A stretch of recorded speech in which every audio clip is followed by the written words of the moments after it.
Hey everyone, welcome to my series of class 12th, which will start from today. I'll be starting from the chapter Origin and Evolution.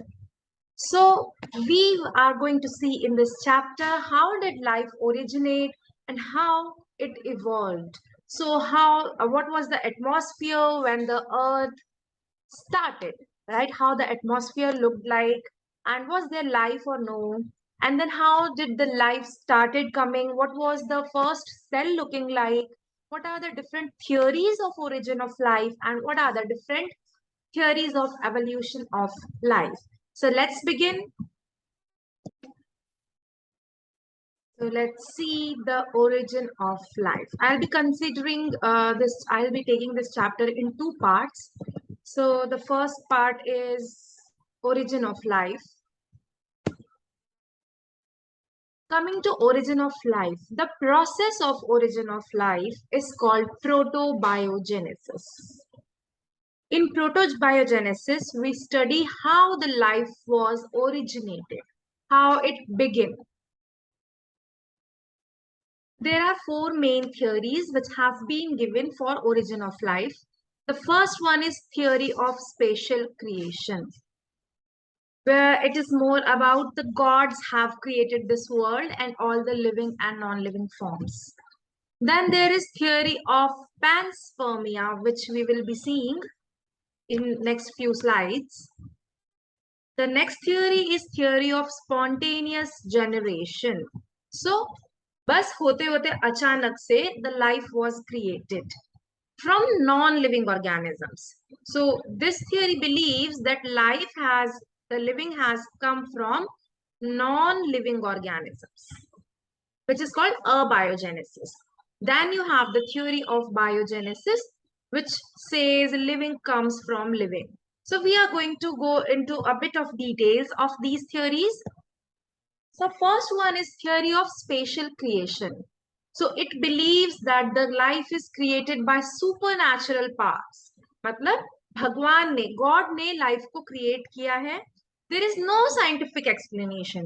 Science इस theory को explain नहीं कर सकता है. ये मान्यता की बात है कि हम मानते हैं भगवान ने ये लाइफ बनाई है.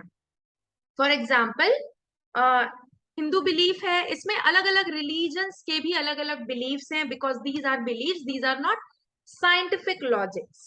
ओके, सो हिंदूज ये मानते हैं कि भगवान ब्रह्मा ने एक बार में बस ऐसे करके पूरी धरती बना दी, पूरा जीवन बना दिया. ओके, वाइल अगर आप देखेंगे क्रिश्चियन बिलीफ, तो वहां पे कहा जाता है कि गॉड ने 6 डेज लिए और उन्होंने सारे लिविंग ऑर्गेनिजम्स बनाए, स्टेप वाइज बनाए. तो ये अलग अलग मान्यताएं हैं, अलग अलग चीजें हैं, बट इनका सार ये है कि ये सब जो है साइंटिफिक एक्सप्लेनेशन पे बेस्ड नहीं है. यहाँ पे बोला गया इट इज स्पेशल क्रिएशन. कोई एक स्पेशल सुपरनैचुरल पावर है, सुप्रीम पावर है, जिसने ये लाइफ बनाई है. Okay, so very simple theory. Then comes theory of panspermia.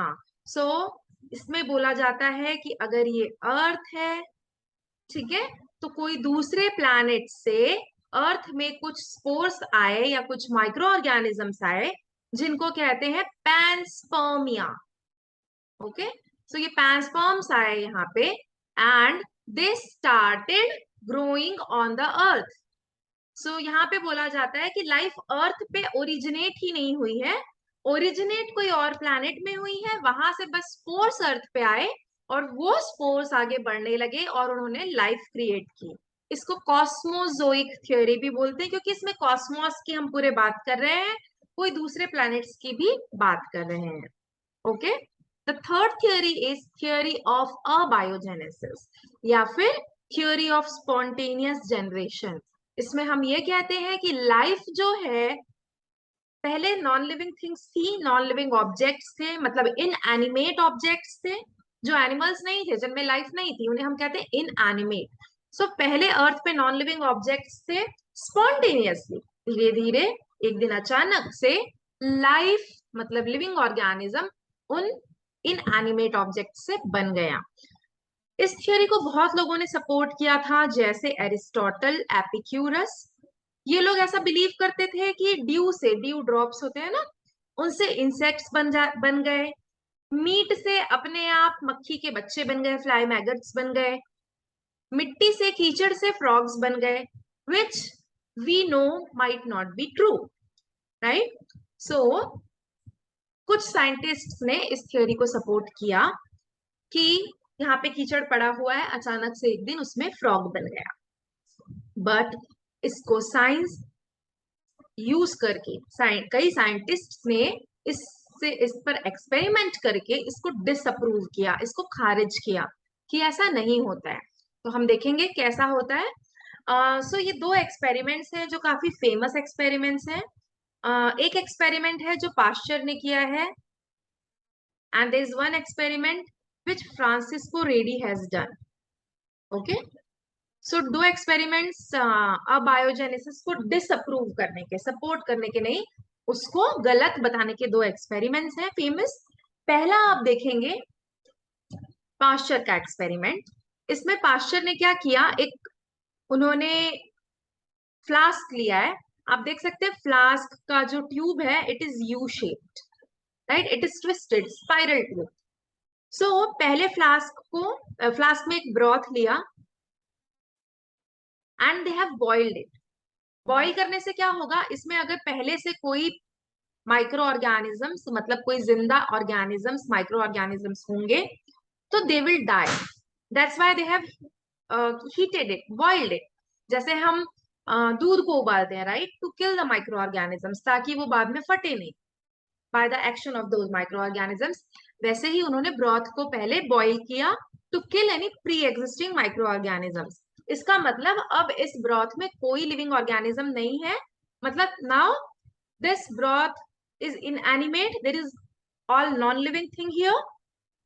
तो अगर ये थ्योरी सही होती अबायोजेनेसिस की, तो इससे अपने आप कोई ऑर्गेनिज्म ग्रो होना चाहिए था, लेकिन ऐसा कोई ऑर्गेनिज्म यहाँ पे नहीं ग्रो हुआ। ओके, कब ग्रो नहीं हुआ, जब ये इसका नेक इंटैक्ट था। अब क्या हुआ ना, जब पहले ब्रॉथ को बॉईल किया तो वो कंडेंस हुआ, जब ठंडा हुआ तो कंडेंस हुआ, और उसके जो वाटर है कंडेंस हुआ वो आके यहाँ पे अटक गया in the U shape structure. जब वो अटक गया तो एक सील, एक कैप जैसा बन गया इस फ्लास्क पे। और अब यहां से अगर कोई माइक्रो ऑर्गेनिज्म, एयर, हम जानते हैं एयर में बहुत माइक्रो ऑर्गेनिजम्स होते हैं, अगर कोई माइक्रो ऑर्गेनिज्म यहाँ से एंटर करने की ट्राई करेगा तो वो नहीं कर पाएगा, क्योंकि ये पानी उसको रोक के रखेगा। तो जब यहाँ पे कोई माइक्रो ऑर्गेनिज्म जा ही नहीं रहा है तो ऑब्वियसली कोई ग्रोथ भी नहीं होगी। तो इसमें कोई ग्रोथ नहीं हुई, there was no growth. Okay, अब एक्सपेरिमेंट का रिजल्ट देखते हैं। एक्सपेरिमेंट में क्या किया, पाश्चर ने इसका नेक तोड़ दिया, यहां से ब्रेक कर दिया। अब जब नेक ब्रेक हो गई है तो एयर में कोई भी जो माइक्रो ऑर्गेनिज्म है वो इस ब्रॉथ में एंटर कर सकता है। तो जब ये नेक इसका ओपन हो गया, ये फ्लास्क खुल गया, तो यहाँ पे एक माइक्रो ऑर्गेनिज्म भी आया। तो धीरे धीरे उन्होंने मल्टीप्लाई करके यहाँ पे ग्रोथ कर ली। तो if neck is broken, the outside air carry microorganisms into the broth। अब ये ब्रॉथ कंटेमिनेट हो गया, यहाँ पे ग्रोथ हुई। तो ग्रोथ कब हुई, जब एयर उसमें एंटर कर पाया। एयर एंटर कर पाया मतलब एयर में जो माइक्रो ऑर्गेनिजम्स थे, लिविंग माइक्रो ऑर्गेनिजम्स, जब वो एंटर किए तभी वो मल्टीप्लाई होके बहुत सारे माइक्रो ऑर्गेनिजम्स बनाए, and the broth was contaminated. तो कंटेमिनेशन या ग्रोथ तभी हुई जब लिविंग ऑर्गेनिज्म पहले से वहां पे प्रेजेंट था। सो लुईस पाश्चर ने डिसअप्रूव कर दिया कि अगर नॉन लिविंग ऑर्गेनिज्म से होना होता तो यहाँ पे भी ग्रोथ होती, बट यहाँ पर नहीं हुई। सेम एक्सपेरिमेंट दूसरे टाइप के सेटअप में फ्रांसिस्को रेडी ने किया। आप पहले ही फ्लास्क में देखेंगे मीट रखा है, राइट, और ओपन कंटेनर है, ये कंटेनर ओपन है, तो ऑब्वियसली इसमें मक्खियां घुसेंगी, मक्खियां अंडे देंगी और उनकी ग्रोथ होगी, राइट। तो ये जो है ये एक नॉर्मल कंडीशन है जहां पे लिविंग ऑर्गेनिजम्स एंटर कर रहे हैं, इसीलिए नए लिविंग ऑर्गेनिजम्स बन रहे हैं। दूसरे में आप देखेंगे जो फ्लास्क है, जो कंटेनर है, उसको एक कॉर्क लगा के सील कर दिया। अब कॉर्क से सील कर दिया तो अंदर मक्खियां, एयर कुछ भी घुस नहीं पाएगा। जब कुछ नहीं घुसेगा तो क्या होगा यहाँ पे? No formation of maggots. जो मैगट्स हैं, जो अंडे हैं मक्खियों के, वो नहीं बनेंगे, क्योंकि यहाँ पे कोई लिविंग मक्खी थी ही नहीं। वही हम तीसरी चीज करते हैं। रेडी ने ये किया कि जो उसका कवर है, वहां पे उसने जालीदार एक कवर लगा दिया, गॉज, एक गॉज लगा दिया, ठीक है, छलनी जैसा। तो क्या हुआ? मक्खियां यहां तक तो आई, बट इसके अंदर नहीं जा पाई। जब अंदर नहीं जा पाई, सिर्फ यहां तक आई,